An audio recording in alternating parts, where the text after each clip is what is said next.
Tipepese kuti nkhani yathu yoyamba si mamveka bwinobwino sound tikubwereranso nkhani imeneyi zokambirana ku nyumba ya malamulo zidasokonekera lero malinga ndi zionetsero zimene ochita malonda azovala zakaunjika adali nazo mu mzinda wa Lilongwe.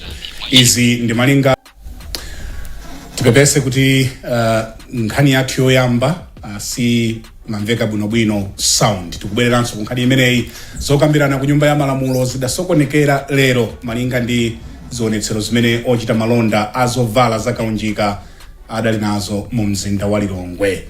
Izi ndi malinga ndi kuti anthuwa adafunsa kuti nduna zina za boma ziwayankhule pa madando amene adapita nawo ku nyumba ya malamulo. Nduna za boma monga za malonda a Sosten Gwengwe, zofalitsa nkhani a Moses Kalonga Shawa kumkuyu, komanso ya za maboma ang'ono a Richard Chimwendo Banda adachita zokambirana ndi mavendawa ndipo sada mvane. Pakadali pano mbali ya boma odetsa kaunjika ndi atsogoleri amavenda tsopano amvana chimodzi.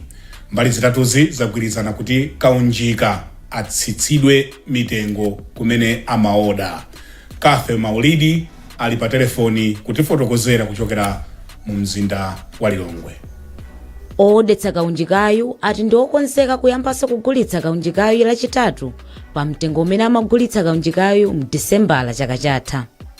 Ndipo mkulu wa ochita malonda awo Alaison Chinunga anayankhula ndi atola nkhani utatha mkumanowu. Choyambirira madandaulo athu amene adandaulo okhuza ndi kukwera mtengo, a minister apereka order ena kuti katundu atsike tizigula mitengo imene timagulira December. Ndi chimene choyambirira ndoti meeting yathu yenda bwino kumbali imeneyo okhuza ndi mitengoyo. Komanso tinyadire kutenda bwino chifukwa ndi madandaulo okhuza ndi zimene zimabando ngati mapanti, mandaweya, masokisi, a minister apereka order kuti zinthu zimenezo zikuyenaso kuti zizigulitsidwa popanda chani mopanda kupingidwa kwina kulikonse. Ande apapa mama wachoyambirira ndikuonetsetsa kuti mitengo imene tagwirizana mu ya December ndimene kutani ikutsatidwa. Ngati sizingatsatidwe ndiye kuti tidziwa kuti olakwa ndiwo osati aboma yayi. Nduna ya zamalonda a Sosten Gwengwe ati boma lachita zokambirana ndi banki yayikulu mdziko muno ya Reserve kuti ithandize kupereka ndalama zakunja kwa odetsa kaunjikayu, lomwe linali vuto limene limabweretsa kuti kaunjikayu azigulitsidwa pa mtengo wokwera.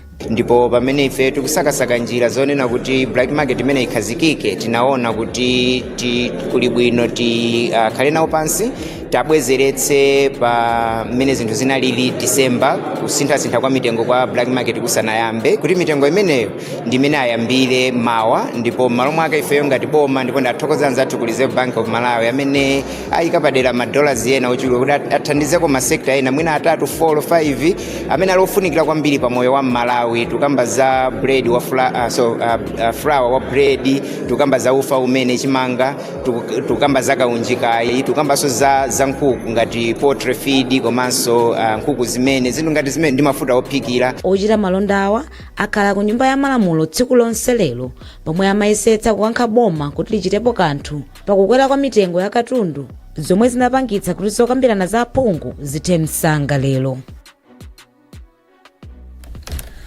Chipani cha Malawi Congress MCP chadzudzula mchitidwe wa ziwawa za ndale zimene zikupitirira kuchitika mdziko muno. Izi zikudza anthu ena atatentha galimoto ya mmodzi mwa akuluakulu a chipanichi mboma la Machinga. Nkhani yonse madzulo ano ili ndi Feston Malekezo.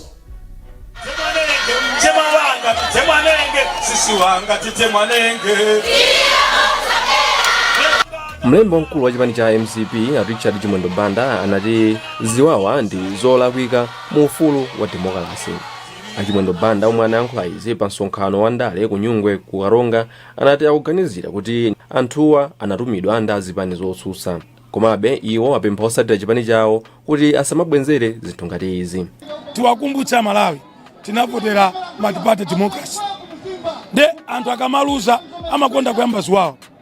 Tikamapita ku 16 September 2025 sitilola ifeyo kupanga ziwawa. Otsatira chipani cha Malawi Congress Party mutsatsatire ziwawa, musabwezere ziwawa. Timu yowina simaponda yayi. Awawa amakonda kulongolola. Tipite pa ground tigwire ntchito. Basi amalawi akuziwa zimene Chakwera akuchita kutukula dziko lawo. Mawu ake wapampando wa chipani cha MCP ku chigawo cha North Akezi Msukwa anati alaza Chakwera amene ndi mtsogoleri wa chipanichi ayambisa zitukuko zosiyanasiyana ku chigawo cha kumpoto. Iwoto anatchulako za msewu wa M1, masikimu a zaulimi, madzi a m'mipopi ndi zitukuko zina. President ata Chakwera paliponse pamene amakhala amachita preach kuti anthu tizigwirizana. Ata tsiku limodzi anayamba auzapo ife atsogoleri ake kapena anyamata achiyusi kuti muzikamenyana kapena akwatuma kuti petani mukabwezese kwa wina aliyense amene akapakira chipongwe. Chimene amapanga amakhala kuphunzitsa kuti tiyeni tikondane. Ndife yonso tikauza anyamata athu, tikauza atsikana athu kuti asabwezere, koma chimene azipanga yo azingoonetsa kuti chitukuko chikuyenda, autsanza Chakwera kuti ikhale okondana mu Malawi. Loweruka chipanichi chinalandira mu chipanichi amungasulwa Mwambande omwe anali phungu wa chipani cha DPP kudera la kumpoto kwa Karonga.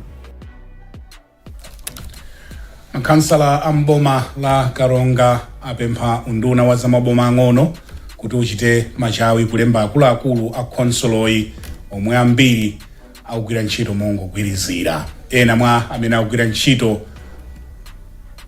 akugwirizira maudindo pa konsoloyi ndi monga bwana Mkubwa, mkulu ona za chuma, mkulu ona za maplani ndi chitukuko, komanso mkulu ona za ntchito za boma.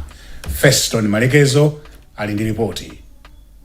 Malinga ndi wapampando wa konsolo ya Karonga abiriya Msukwa, pomwe anthu akugwira ntchito mogwirizira zimabwera ndi mavuto ena monga kapangidwe kaziganizo. Ansukwa anayankhula izi pomwe mafumu awiri Mwandosia komanso Mwambero amakwezedwa m'boma la Karonga. Zimakhuza ntchito kwambiri za konsolo chifukwa anthu aja sagwira ndi mtima wonse kuti afikepo pa udindo wake. Amagwira inde komanso kuti mwina alume mwina kamabwera mochedwa. Zimene zimachitika zimaona kuti mwina amene ukumuyang'anira ali pansi, ali ndi higher position, iweyo wa pansi ndiye kuti uyankhule mwina makhapo ndi manja. So in that way ntchito za council sizi kuti zimayenda bwino yake. So ineyo nimafuna kuti ati akhandi full once akhandi ma positions awo amene ndi oyenera kuti akhale ndi chikhope kuti council ikoza kuyenda bwino kwambiri. Wayankhapo nduna ya zamaboma ang'ono a Richard Chimwendo Banda anati ndondomeko zina zayambika kale. Achimwendo Banda anati maudindo amboma sali ngati ufumu ndipo pamafunikira kuti ndondomeko zonse zoyenerera zitsatidwe.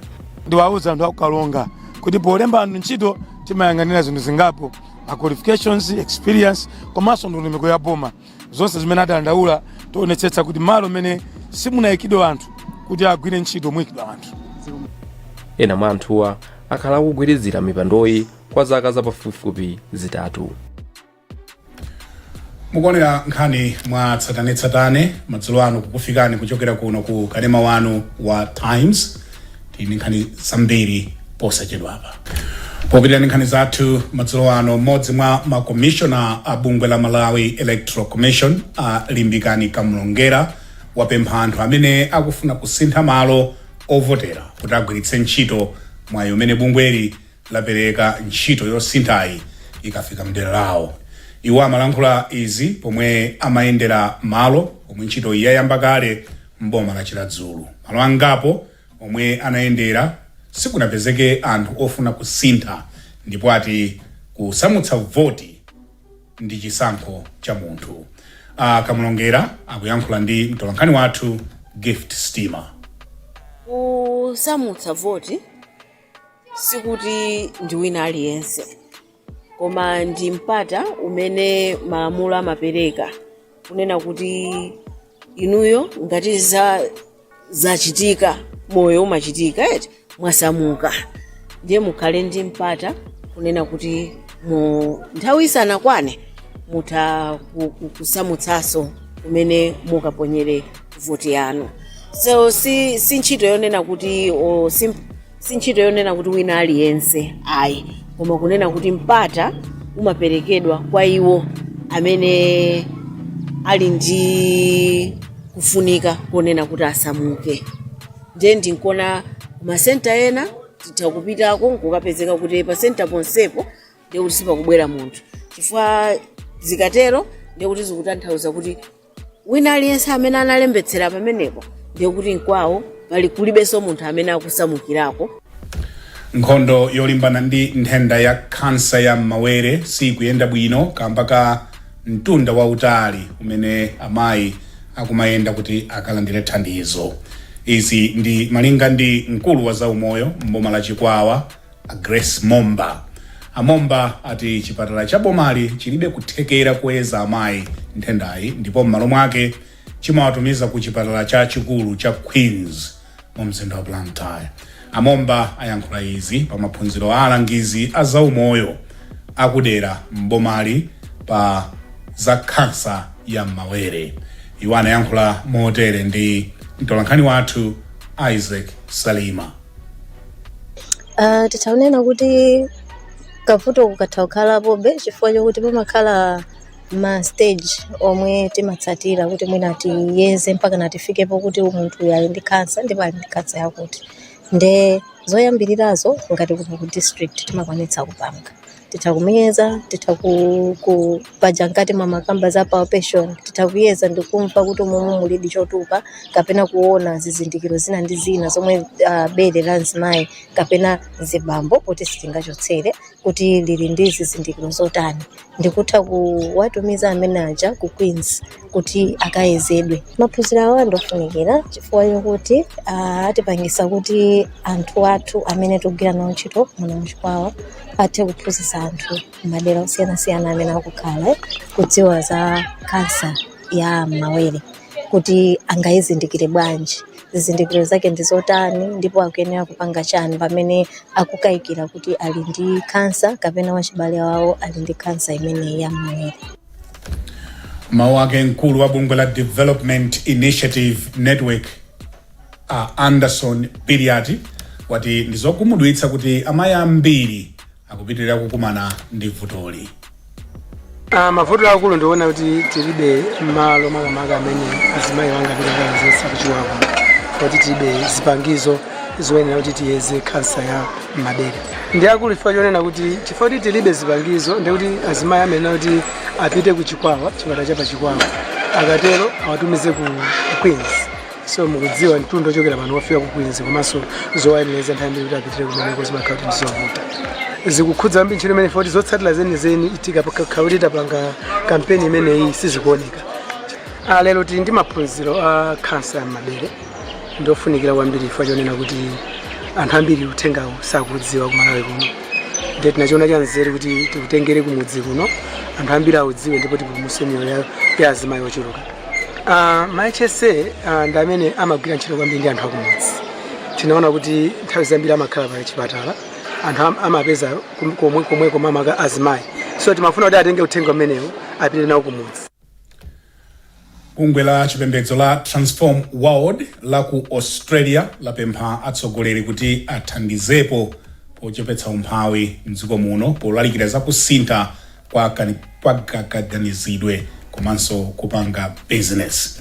Bungweli lachenjezanso amipingo kuti asamango dalira ndalama zochokera kwa Khristu koma adzikhalanso ndi njira zina zopezera ndalama. Kuti mumve zambiri nayo Pension Silunda ndi ripoti.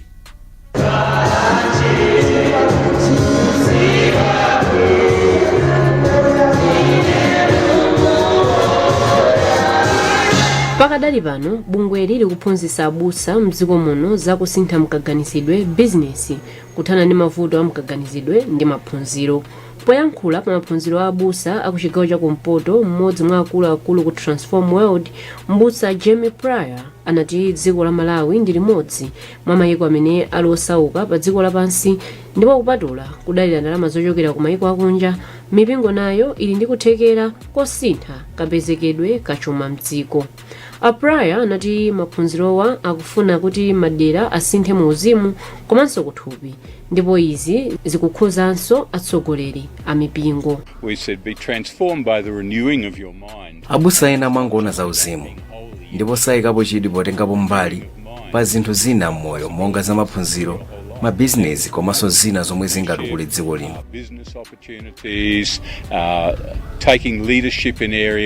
Mlangizi wa mtsogoleri wa dziko lino pa nkhani za chipembedzo mbusa Brian Kamwendo anati kusintha mkaganizidwe kwakhala vuto pakati pa atsogoleri a mipingo kotero maphunzirowa ndi ofunikira. akuluakulu ena achipembedzo akamagwira ntchito ya ambuye zimakhala ngati kuti ambuyeyu zokhudzana ndi moyo wa anthu wa tsiku ndi tsiku ngakhale luso la umunthu life skills anthu siziwakhudza amene ali mu chalichi.